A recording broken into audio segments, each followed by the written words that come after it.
هانتوما الخوت كما تشوفوا اليوم 14 شهر 8 2025 واليوم الخميس.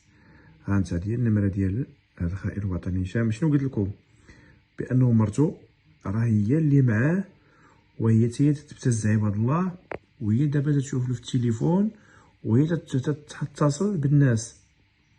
اذا الخوت العزاز كما سمعتوا، راه انا ملي تنجي تنهضر بشي حاجه سميتها الدليل. ما كاينش الدليل ما تنحطش. قلت لكم بانه مرتو نعيمه مشاركه معاه في الابتزاز، في النصب، في الاحتيال.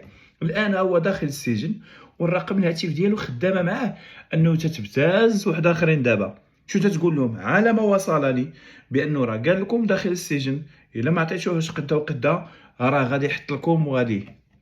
راه قلت لكم اخوتي، حنا تنحاربوا عصابه. راه هاد المسؤولين هادو اللي تيتسبوا واللي تيتعايروا وتيضربوا في الشرف ديالهم، راه وقفوا لهم حائط. والمؤسسات ديالنا اللي وقفوا هاد العصابه والله تيدمروا هاد الوطن. راه ماشي ساهلين.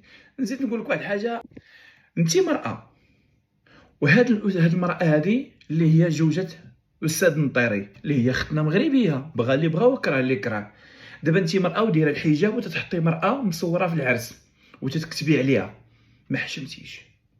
قال لك الحجاب، قال لك لا تحدثني على الدين فخليني نشوف الدين فيك. الدين ليس هو حجاب ولا الحياة، الدين راه معاملة وسلوك. اذا قلتي راجلك قال على مرت النطيري اللي هي ختنا مغربيه وتنكرها بانه جايه حاملها من اسبانيا وكلشي كذوب، ومني سولتو قال لك في الحرب كلشي مباح. بغيت نسولك، دابا راجلك في الحبس، علاش تطلقي انت مع الحجاوي؟ اما تنتهمك بتا شي حاجه، ايوا جاوبينا شنو علاقتك بالحجاوي دابا تتلاقاي معاه؟